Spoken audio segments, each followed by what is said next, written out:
चलिए शुरू करते हैं। अब आगे अथर्वा ने ग्रंथ के बारे में सबको बताया कि कथा ग्रंथ यहाँ अकेला रहता है, उसके घर वाले मुंबई में रहते हैं। करणवीर जी और चारों बच्चों को छोड़कर सब ने ग्रंथ को गौर से देखा, फिर अथर्व को घूर कर देखा। तब अथर्व बोला, सब लोग हमें क्यों घूर रहे हो? फिर अथर्व अद्वैत से बोला, जो अपने फ्रेंड को अपना घर दिखा दो। अद्वैत और ध्रुवी दोनों ग्रंथ को लेकर चले गए। तभी अदिति बोली, पापा इस लड़की की वजह से ही अनु की तबीयत परसों खराब हो गई थी। तब अथर्व बोला, उसे नहीं पता था कि अनु को सिगरेट के धुएं से एलर्जी है, तुम भी उससे दोस्ती कर लो, वह बहुत अच्छा लड़का है। तब अदिति उठकर अपने कमरे में जाते हुए बोली, बिल्कुल नहीं, मैं इस मगरमच्छ से हरगिज दोस्ती नहीं करूंगी। चला आरू आकृति उठकर उसके साथ चली गई।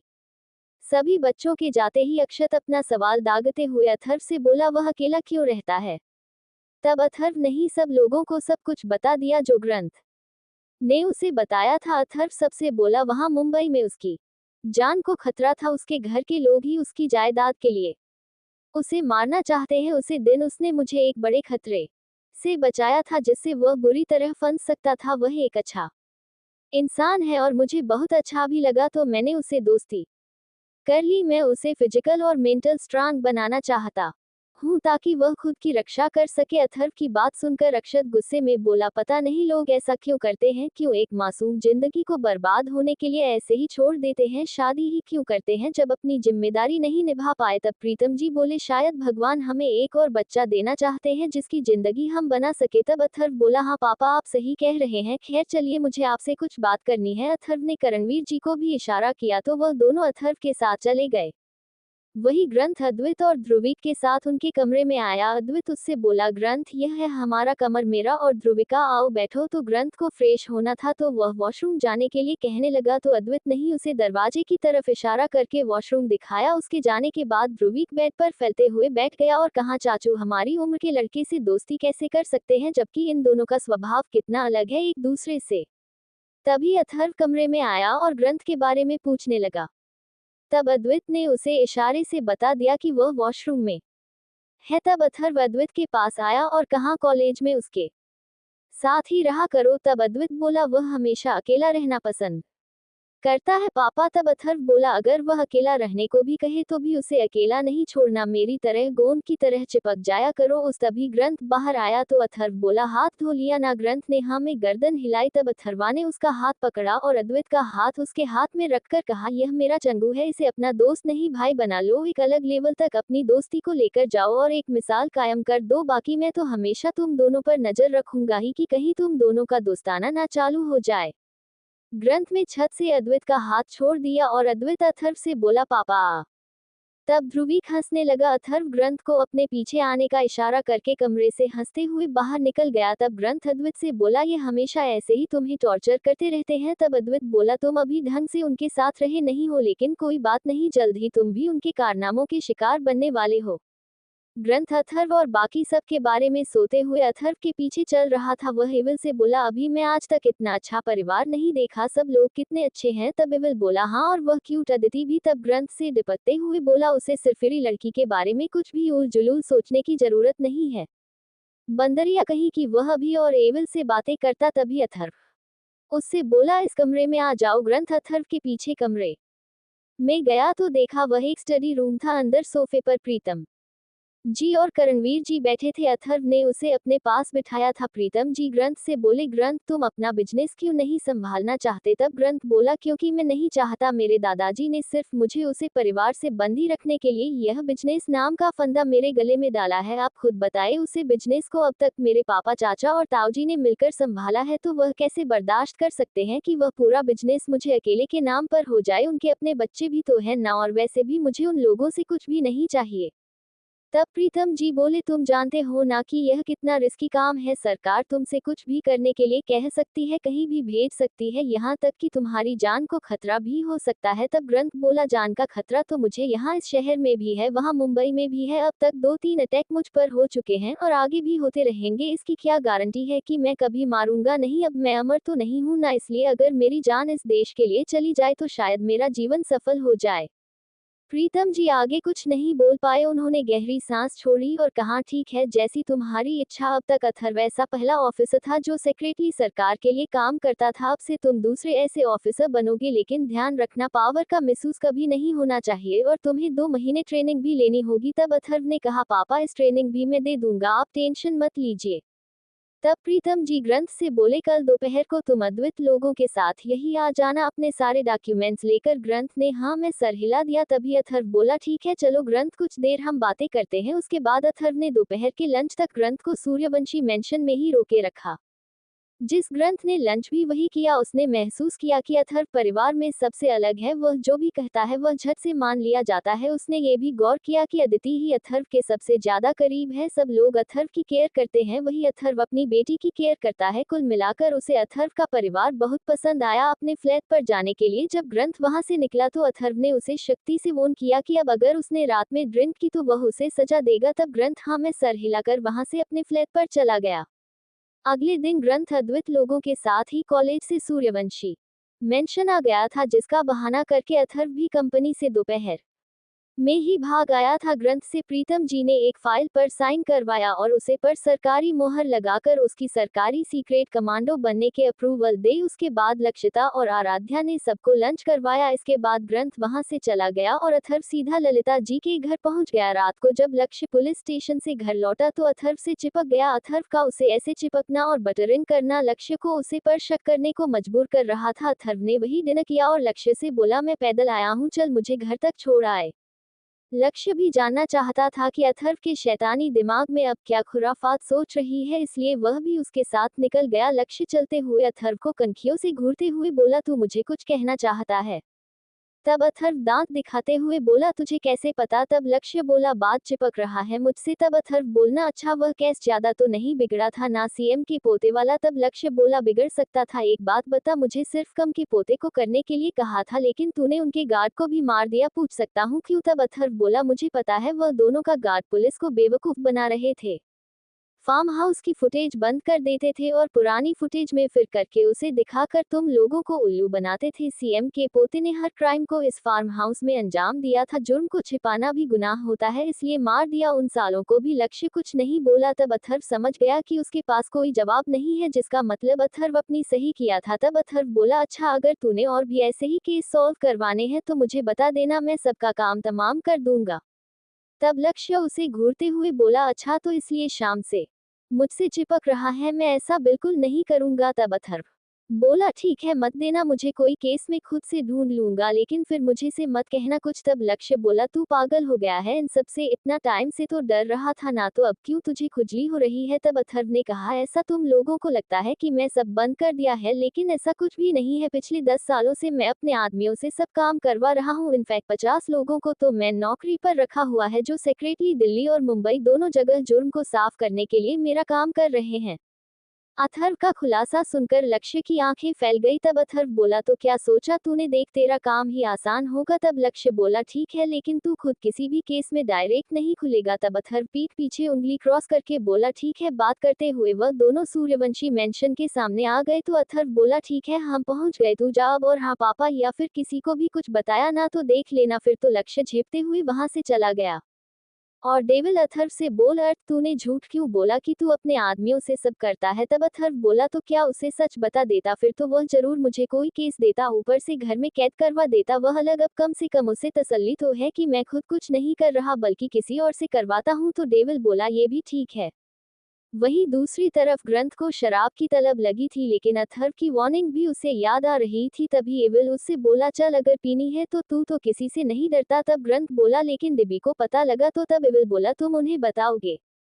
तब ग्रंथ बोला, नहीं चल चलते हैं। कौन सा? वह मुझे देखने आएंगे। वह अपनी गाड़ी लेकर बाहर की तरफ निकल गया बिना ध्यान दिए कि एक बाइक पर कोई उसका पीछा कर रहा है। दूसरी तरफ मुंबई में एक बड़े से मेंशन में भी डिनर किया जा रहा था। यह था राजपूत मेंशन, जहां डिनर के वक्त कुछ लोग तो खाना खा रहे थे, वहीं कुछ इशारों में कुछ एक दूसरे से बात कर रहे थे।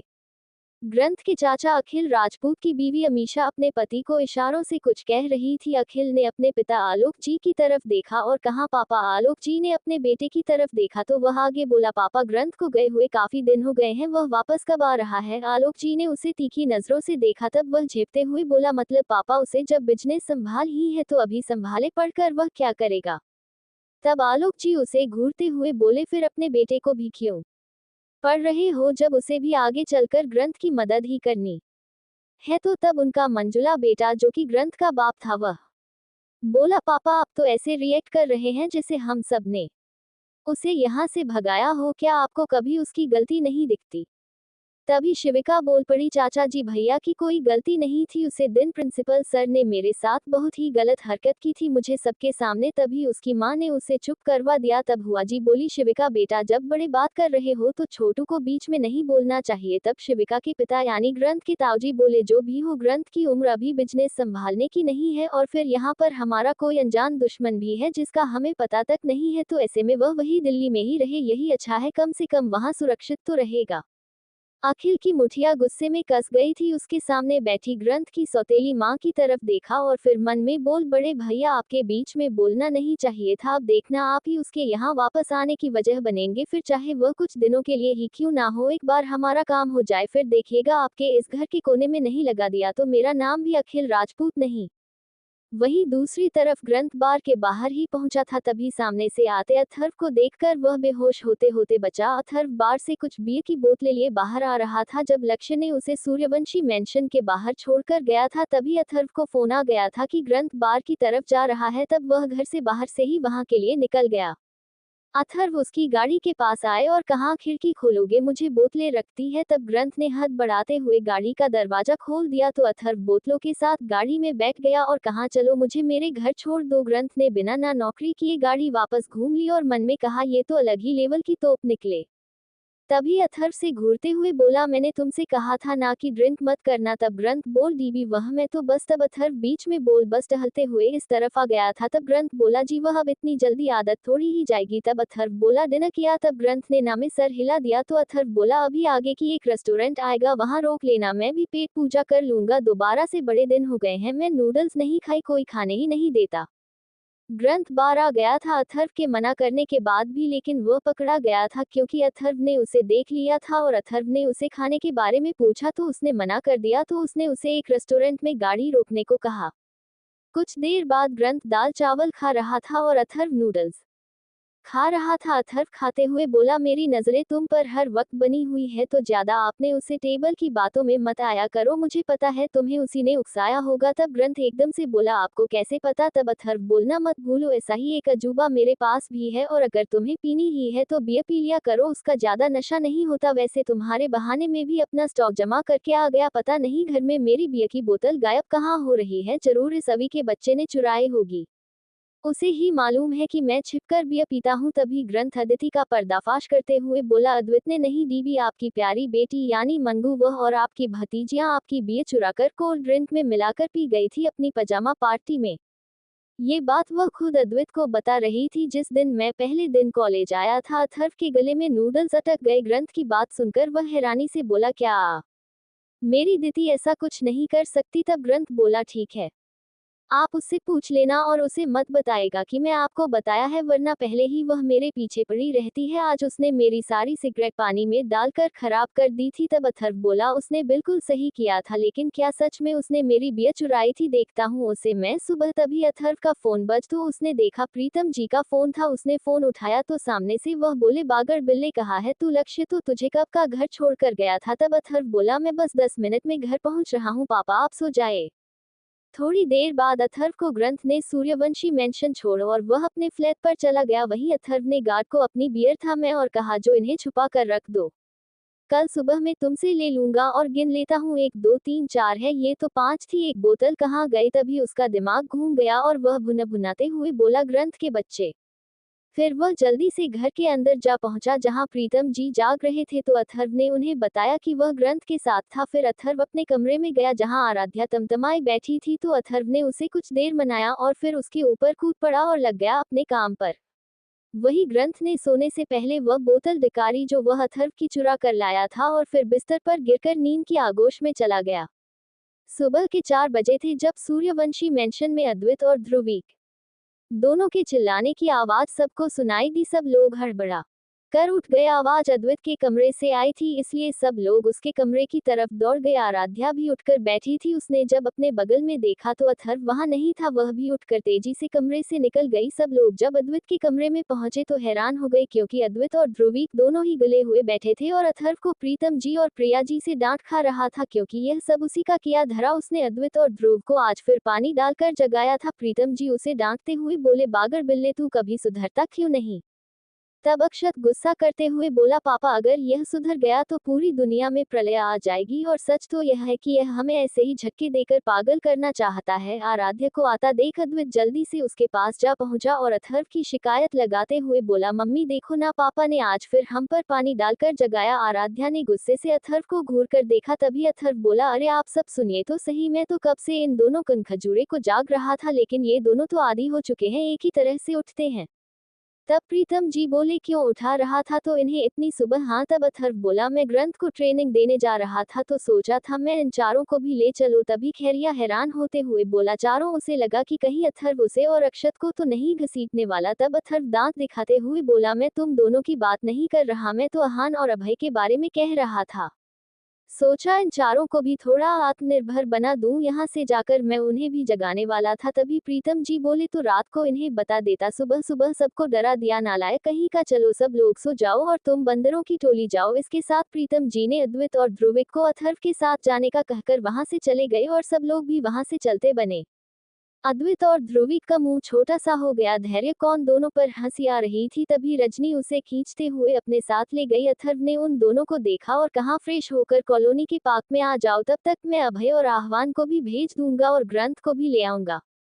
लगता है वह भी सो रहा है और मेरा फोन नहीं उठा रहा, मतलब उसे भी ऐसा ही ट्रीटमेंट चाहिए होगा। अथर्व दोनों लड़कों को पार्क में पहुंचने का कहकर ट्रैक सूट में ही सूर्यवंशी मेंशन से निकल गया। अथर्व अभय और आह्वान के साथ भी पानी वाला कांड करता है। उससे हे अद्वैत ने उन दोनों को फोन करके जगा दिया, जिससे दोनों उसके चरण धोकर पीने को भी तैयार थे, क्योंकि उसने उन दोनों को अथर्व के कहर से बचाया था। 4:30 हो रहे थे जब अथर्व ग्रंथ के फ्लैट में घुस गया। अथर्व ने देखा तो दरवाजा अंदर से लॉक था, तो वह खिड़की से अंदर घुस गया। अंदर जाकर अथर्व ने देखा तो ग्रंथ पूरे बेड पर फैलकर सो रहा था। उसकी नजर बिस्तर के पास पड़ी अपनी बियर की खाली बोतल पर पड़ी तो वह भुनभुनाते हुए बोला, खुद को बात चालक समझते हो ग्रंथ बाबू, अभी तुझे बताता हूँ। वह जल्दी से एक पूरी बाल्टी भरकर पानी लेकर आया और उसे ग्रंथ के ऊपर फेंककर जल्दी से बेड के नीचे छिप गया। वही ग्रंथ अचानक हुए इस हमले से हड़बड़ा कर उठा और चिल्लाते हुए कहा, सुनामी आ गई, सुनामी, कोई बचाओ। लेकिन ये क्या, सामने तो कुछ भी नहीं था सिवाय खाली बाल्टी के नीचे पड़े हुए हिलने के। ग्रंथ चौंक कर इधर उधर देखने लगा। तभी उसकी नजर अपने फोन पर पड़ी जो साइलेंट पर था और शायद किसी का फोन आ रहा था। उसने फोन उठाकर देखा तो यह अद्वैत का फोन था। उसने फोन उठा तो दूसरी तरफ से अद्वैत उसे पर भड़कते हुए बोला, ग्रंथ कब से फोन कर रहा हूँ, जल्दी से उठ जा, पापा वहां पहुंचते ही होंगे, तेरे बेड पर बाढ़ आ जाएगी अगर वह वहां आ गए तो। इस तरह अचानक पूरी बाल्टी पानी ग्रंथ के ऊपर पड़ते ही वह अचानक हुए इस हमले से हड़बड़ा कर उठा और चिल्लाते हुए बोला, सुनामी आ गई, सुनामी, कोई बचाओ। लेकिन ये क्या, सामने तो कुछ भी नहीं था सिवाय खाली बाल्टी के नीचे पड़े हुए हिलने के। ग्रंथ चौंक कर इधर उधर देखने लगा। तभी उसकी नजर उसके फोन पर पड़ी जो साइलेंट पर था और शायद किसी का फोन आ रहा था। उसने फोन उठाकर देखा तो यह अद्वैत का फोन था। उसने फोन उठाया तो दूसरी तरफ से अद्भुत भड़कते हुए बोला, ग्रंथ कब से फोन कर रहा हूँ, जल्दी से उठ जा, पापा वहां पहुंचती ही होंगी, तेरे बेड पर बाढ़ आएगी अगर वह वहां आ गए तो। तब ग्रंथ को बेड के नीचे से सरसराहट सुनाई दी तो वह फोन कान पर लगाए हुए बेड के ऊपर से ही नीचे झाकर अथर्व को घूरते हुए बोला, तूफान आकर गुजर चुका है, थैंक यू आगाह करने के लिए। इतना कहकर उसने फोन काट दिया और अथर्व से बोला, डिबी, यह क्या बच्चों वाली हरकतें करते हैं आप, 45 साल के हो चुके हैं, ये भूल जाते हैं क्या? तब अथर्व बेड के नीचे से लुढ़कते हुए बाहर आया और कहा, मैं तुम्हें कल रात कहा था ना कि सुबह हमारी कॉलोनी के पार्क में आ जाना, तुम्हारी ट्रेनिंग शुरू होगी। तब ग्रंथ खिड़की से बाहर झांकते हुए बोला, लेकिन अभी तो रात हो रही है, रात में ट्रेनिंग कौन करता है? तब अथर्व बोला, 4:30 बजे रात नहीं होती, चलो फ्रेश होकर आओ और अपने कपड़े और बुक्स वगैरह भी बैग में डाल लो, उधर से ही नाश्ता करके कॉलेज निकल जाना। 10 मिनट बाद ग्रंथ अथर्व के साथ गाड़ी में पार्क की तरफ निकल गया। गाड़ी पार्क के बाहर खड़ी करके वह दोनों पार्क में पहुंचे तो देखा चारों लड़के वहां पर हल्की फुल्की एक्सरसाइज कर रहे थे। अथर्व ने जब से एक सीटी निकाली और उसे बचाकर जोर से कहा, सबसे पहले रनिंग से शुरू करते हैं, चलो पहले धीरे धीरे भागना और फिर तेज भागते चले जाना, जल्दी। अथर्वानी सीटी बजाए तो सभी लड़के लाइन में लग गए। तभी अथर्व बोला, भागना शुरू करो। इतना कहकर अथर्व ने सीटी बजाई तो पांचों लड़के भागने लगे। अथर्व भी उनके साथ भागने लगा। पहले तो सब नॉर्मली भाग रहे थे, फिर धीरे धीरे सब ने तेज भागना शुरू कर दिया। ग्रंथ सबसे तेज भाग रहा था, उसे भगत देख अद्वैत ने भी तेज भागना शुरू कर दिया। ध्रुविक, अभय, आहान तीनों पीछे रह गए थे। वह तीनों तो जानते ही थे कि वह अद्वैत से जीत नहीं सकते, इसलिए वह नॉर्मली ही भागने लगे। वही अद्वैत और ग्रंथ में होड़ लग चुकी थी एक दूसरे को हराने में, और ये देखकर अथर्व के चेहरे पर तिरछी स्माइल आ गई। वह तेजी से भागते हुए दोनों के बगल से निकाला और जोर से बोला, और तेज भागो। अथर्व को खुद से तेज भागता देख दोनों लड़कों का अहंकार चूर चूर हो गया और वह दोनों एक दूसरे को हराना छोड़कर एक दूसरे का हाथ पकड़कर भागने लगे। ये देखकर अथर्व रुक गया, क्योंकि वह वही पहुंच चुका था जहां से सबसे भागना शुरू किया था। अद्वैत और ग्रंथ भी जल्दी उसके पास आकर रुके। तब अथर्व ग्रंथ से बोला, जो समझाना चाहता था वह समझ गए ना? तब ग्रंथ बोला, सॉरी डीबी। तभी अद्वैत ने उसके गले में बाजू लपेट ली और कहा, कोई बात नहीं। तब तक बाकी तीनों भी हाफते हुए वहां पहुंच गए। तब अथर्व उनसे बोला, तुम तीनों यहाँ मेले में आए हो, तेज भागने की कोशिश भी नहीं कर रहे, रुको तुम तीनों। तब अभय जमीन पर बैठते हुए बोला, चाचू प्लीज थोड़ा रुक जाए। बाकी दोनों भी उसके पास बैठ गए। उसके बाद अथर्व ने उन पांचों की पूरी कसरत करवाए और कल भी सुबह 4 बजे इसी पार्क में मिलने को कहा। उसके बाद 7 बजे वह तीनों लड़कों के साथ सूर्यवंशी मेंशन चला गया। अभय और आह्वान भी अपने घर चले गए। अदिति नींद में झूलती हुई हाल में आए, जहां अथर्व तीनों लड़कों के साथ बैठा कॉफी पी रहा था। उसने एक आंख खोलकर अथर्व को बैठे देखा और जाकर उसकी गोद में सर रखकर लेते हुए बोली, गुड मॉर्निंग पापा। तभी अथर्व उसके बालों में उंगलियां घूमते हुए बोला, मंगू नींद नहीं उतर रही? तब अदिति बोली, लेट नाइट तक मूवी देखी हम दोनों ने अनु, तो अभी भी बेहोश होकर सो रही है। तभी अथर्व बोला, मूवी का नाश कर रखा है या फिर बियर का? अथर्व के मुंह से बेर का नाम सुनकर अद्वैत और ध्रुवी दोनों को ठसका लग गया। वहीं अदिति की भी सारी नींद हवा में उड़ गई। ग्रंथ ऐसे बैठा सब देख रहा था जैसे उसे कुछ सुनाई ही ना दे रहा हूँ, लेकिन मन ही माउस से अदिति पर हंसी आ रही थी। तभी अदिति अद्वैत को घूरते हुए बोली, पापा यह आप क्या कह रहे हैं? हम भला बियर कैसे पी सकते हैं? तब अथर्व बोला, कोल्ड ड्रिंक में मिलाकर। मुंह से ये सुनकर अदिति की सिटी पट्टी गुम हो गई और तभी अद्वैत और ध्रुवी उठकर जाते हुए बोले, हम नहा लेते हैं, ग्रंथ तुम भी आ जाओ। ग्रंथ का मन तो था कि वह वहीं बैठकर तमाशा देखे, लेकिन उसे अथर्व पर 1 रुपया का भी भरोसा नहीं था कि कहीं वह अतिथि को सच बात कर उसके पीछे ही ना लगा दे, इसलिए उसने वहां से जाने में ही अपनी भलाई समझी। वह भी अद्वैत के पीछे हो लिया।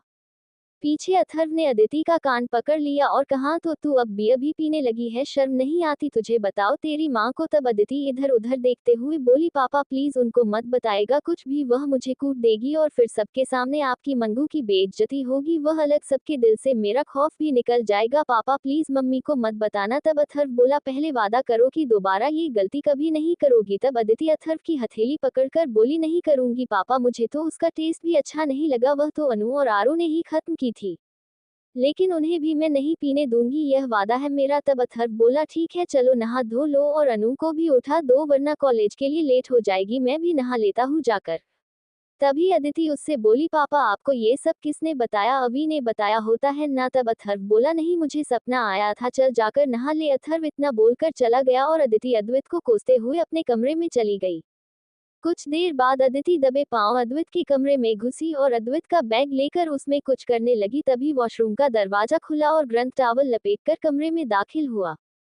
अदिति एकदम से पीछे पलटी और ग्रंथ की पानी से भीगी बॉडी देखकर बेहोश होते होते बच गई। वही ग्रंथ उसे अपने सामने देखकर चौंक गया और तेजी से वॉशरूम में भागकर आधा दरवाजा खोलकर अपनी मुंडी निकालकर कहा, तुम यहाँ पर क्या कर रही हो? तब अदिति होश में आए और उसे पर ही चिल्लाते हुए बोली, पहले ये बताओ तुम यहाँ क्या कर रहे हो? तब ग्रंथ खींचते हुए बोला आधी हो दिख नहीं रहा, मैं नहा कर निकाला था, क्या दोबारा दिखाओ तब पता चलेगा। तब अदिति बोली क्या तुम अभी और ध्रुवी तीनों साथ में नहा रहे हो। तब ग्रंथ बोला वह दोनों गेस्ट रूम में गए हैं नहाने, अब तुम यहाँ से भागो वरना मैं ऐसे ही आ जाऊंगा बाहर। तब अदिति उसे धमकाते हुए बोली को देख लूंगी तुम्हें, इतना कहकर वह कमरे से निकल गई। वही ग्रंथ के अंदर एविल बोला अभी देख लो ना जाने मन। ग्रंथ ने खुद को ही दबता और अपने कपड़े पहनने लगा। कुछ देर बाद सब लोग नाश्ता करके अपने अपने कामों पर निकल गए। चलिए शुरू करते हैं। अब आगे अद्वित लोग कॉलेज पहुंचे। अदिति पूरे रास्ते अद्वित से झगड़ते हुए आई थी कि उसने अथर्व को बियर वाली बात क्यों बताई। वही अद्वित का गला सूख गया था ये कहते हुए कि उसने अथर्व को कुछ भी नहीं बताया। ग्रंथ अपनी गाड़ी में था इसलिए वह पूरे रास्ते की बकबक से बच गया था, लेकिन पार्किंग में पहुंचकर उसे भी सामना करना पड़ा। अदिति को देखकर ग्रंथ मन में बोल बच गया यार बना यह मुझे पका रही होती। फिर वह अदिति से बोला है तुम चुप नहीं रह सकती, देखो तो कहीं इन लोगों के कान से खून तो नहीं निकल रहा। तब अदिति उसे घूरते हुए बोली मेरे मामले में टांग मत चढ़ाओ वरना तुम्हारी टांगे तोड़ दूंगी। ग्रंथ कुछ बोलना तभी अद्वित उसे रोकते हुए बोला रहने दे यार कोई फायदा नहीं है इससे बात करने का, जब इसे मानना ही नहीं है चलो हम क्लास चलते हैं, अब टीचर का लेक्चर भी सुन लेते हैं। तब ग्रंथ जाने के लिए मुंडा तो वह किसी से टकरा गया। अद्वित ने देखा तो वह दिल्ली के ही एक बड़े बिजनेसमैन का बेटा था जो हमेशा इसी घमंड में रहता था कि वह कुछ भी कर सकता है और वह अदिति को पटाना चाहता था, लेकिन अद्वित की गैंग से तो उसका 36 का आंकड़ा रहता था। वह ग्रंथ को घूरते हुए बोला ए लड़की, तो ग्रंथ ने उसकी तरफ देखा और कहा सॉरी मैंने देखा नहीं, चलो अभी से इग्नोर करते हुए आगे बढ़ गया। अदिति जब उसे लड़के के सामने से निकली तो उसका चेहरा ऐसा था जैसे वह उसका मजाक उड़ा रही हो। वह भी अद्वित के पीछे निकल गई। ध्रुवी और आकृति तो ग्रंथ के कहते ही आगे बढ़ गए थे। वहीं उन सबके जाने के बाद एक लड़का वहां आया और कहा रॉकी तुझे नहीं लगता ये लड़की हमेशा तेरा मजाक उड़ाती है, तेरी जगह अगर मैं होता तो कब का इसे सबक सीख चुका होता। तब वह लड़का रॉकी बोला अभी क्लास का टाइम हो रहा है, कैंटीन में मैं इस लड़के को देखता हूँ। वह दोनों लड़के क्लास में जा पहुंचे। प्रोफेसर क्लास में नहीं आए थे। अद्वित और बाकी सब अपनी सीट पर बैठ गए थे। तभी ग्रांट पिछला सिलेबस कर लूंगा सोचकर अद्वित से बोला अभी जरा मुझे पुराने नोट्स देना। तब अद्वित ने अपना बैग खोलकर उसमें अंदर हाथ डाला, तभी उसके हाथ में कुछ आया। उसने जैसे ही समझ आया कि उसके हाथ में क्या है वह जोर से चिल्ला दिया आ। पूरी क्लास चौंक कर उसकी तरफ देखने लगी। वही अदिति तुरंत अपनी जगह से उठ गई और हंसते हुए बोली क्या हुआ अभी। तभी अद्वित ने अपना हाथ बाहर निकाला तो देखा उसके हाथ में 2-3 कॉकरोच थे। एक कॉकरोच तो उसकी मुट्ठी से निकालकर उसकी स्लीव के अंदर जाने लगा, जिससे उसने तुरंत अपना हाथ झटक दिया। वह कॉकरोच एक लड़की के ऊपर गिरा और वह डर से चिल्लाने लगी। यह सब देखकर अदिति को बड़ा मजा आ रहा था। वह उसे लड़की के पास गई और उसके सर के ऊपर से कॉकरोच उठाकर बोली सॉरी बेब्स। अद्वित अपना बैग लेकर क्लास से बाहर भाग गया। वहीं अदिति हंसते हुए अपनी सीट पर बैठ गई। पूरी क्लास उसे अजीब नजरों से घूर रही थी, जिसमें ग्रंथ भी था। अदिति की नजर जैसे ही उसे पर पड़ी तो ग्रंथ उससे बोला तुम पागल हो क्या, नॉर्मली लड़कियों को कॉकरोच से डर लगता है लेकिन तुम शायद कॉकरोच भी तुमसे डरते हो। अदिति उससे कुछ कहती तभी अद्वित क्लास में आ गया। उसके पीछे अनुषा, अभय और आह्वान भी थे, साथ ही उनके पीछे प्रोफेसर भी आ गए तो सब शांति से बैठ गए और चुपचाप लेक्चर अटेंड करने लगे। दोपहर का समय अथर्व, अक्षत, धैर्य, वंश और अमन सब ने मिलकर लंच किया, जिसके बाद अथर्व लंबी डकार मारकर बोला यार मैं बोर हो रहा हूँ, कुछ एंटरटेनमेंट का अरेंजमेंट करो। केबिन में मौजूद सभी ने उसे घूर कर देखा। तभी अथर्व खुशी से उछलते हुए बोला मिल गया आइडिया। उसने जल्दी से अपना फोन निकाला और उसमें कुछ करने लगा। सभी लड़के देखने लगे और फिर एक दूसरे को देखने लगे। 1 मिनट बाद ही अथर्व अपना फोन जेब में डालकर बोला चलो अब मेरे मन को शांति मिली। तभी उसके मन में डेविल बोला यह क्या अर्थ दिति को बता दिया कि उसने बियर पी थी, यह बात तुम्हें ग्रंथ ने बताई थी। तब अथर्व बोला वह दोनों एक दूसरे से झगड़ेंगे नहीं तो लव स्टोरी शुरू कैसे होगी, मजा आएगा। तभी अक्षत अथर्व की घड़ी को घूरते हुए बोला क्या खुराफात कर रहा है अपने शैतान के साथ मिलकर। तब अथर्व बोला कुछ नहीं, बस किसी की लव स्टोरी शुरू होने में अपना योगदान दिया है। तब वंश बोल किसकी लव स्टोरी में बे। तब अथर्व ने कहा टाइम आने पर पता चल जाएगा तुम सबको। फिर वह खड़ा होते हुए बोला मेरे दोपहर की झपकी का टाइम हो गया है तो डोंट डिस्टर्ब मी। यह कहकर अथर्व वही सोफे पर पसर गया और जल्दी ही उसे नींद आ गई। अक्षत लोगों की कुछ भी समझ में नहीं आया, लेकिन एक तसल्ली उन्हें जरूर थी कि अथर्व डेविल के साथ मिलकर कोई कांड नहीं कर रहा। वही कॉलेज में सब कैंटीन में बैठे लंच कर रहे थे। ग्रंथ भी आज अद्वित लोगों की टेबल पर ही बैठकर खाना खा रहा था। खाना खाकर सब निपटा ही थे कि तभी अदिति के फोन की मैसेज टोन बजे। उसने जल्दी से मैसेज चेक किया तो अथर्व का था, जिसमें लिखा था कि मंगू तूने मेरी बियर चुराई, इस बारे में मुझे ग्रंथ ने बताया था, छोड़ना मत उसे। मैसेज पढ़कर अदिति चिल्लाते हुए खड़ी हो गई तो एक बार फिर पूरी कैंटीन में बैठे स्टूडेंट उसे घूरने लगे। लेकिन अगले ही पल सब ने उसे इग्नोर कर दिया, ये बड़बड़ाते हुए कि यह शैतान खोपड़ी तो ऐसी ही है, ये कुछ नया नहीं है। वही अदिति ने ग्रंथ को घूर कर देखा और उसके सामने आकर बोली, तुमने पापा को बताया था कि मैंने उनकी बियर चुराई क्यों? ये सुनकर ग्रंथ चौंक गया, उसे अंदाजा नहीं था कि अथर्व उसे ऐसे फंसा देगा। वह हकलाते हुए बोला, मैंने किसी को कुछ भी नहीं बताया है, समझी? तब अदिति बोली, अच्छा तो फिर तुम्हें लगता है कि पापा झूठ बोल रहे हैं? तब ग्रंथ मुंह घुमा कर बोला, मुझे क्या पता। तभी वह सुबह वाला लड़का रॉकी ग्रंथ के पास आया और कहा, है लड़के चल, तुझे तेरे सॉरी का जवाब देता हूँ। तभी अदिति उससे बोली, है यू तुम्हें दिखाई नहीं दे रहा, हम दोनों जरूरी बात कर रहे हैं। तभी रॉकी अदिति के करीब जाते हुए बोला, तुम्हारी बेवकूफ़ी भरी बातों के बारे में पूरा कॉलेज जानता है, वह कभी खत्म नहीं होती। पहले मुझे इसे सबक सिखाने दो, उसके बाद में तुमसे बात करूंगा ना। तभी तुरंत उसे पीछे धकेलते हुए बोला, पीछे हट बे, उसकी इतना करीब मत जा, समझा, वरना अच्छा नहीं होगा। रॉकी ग्रंथ के धकेलना से गिरते गिरते बचा। उसके दोस्त उसके पास आकर उसे संभालते हुए बोले, ए लड़के, तू जानता नहीं तो किस उलझ रहा है? तभी ग्रंथ बोलना, मैं जानना भी नहीं चाहता, समझे?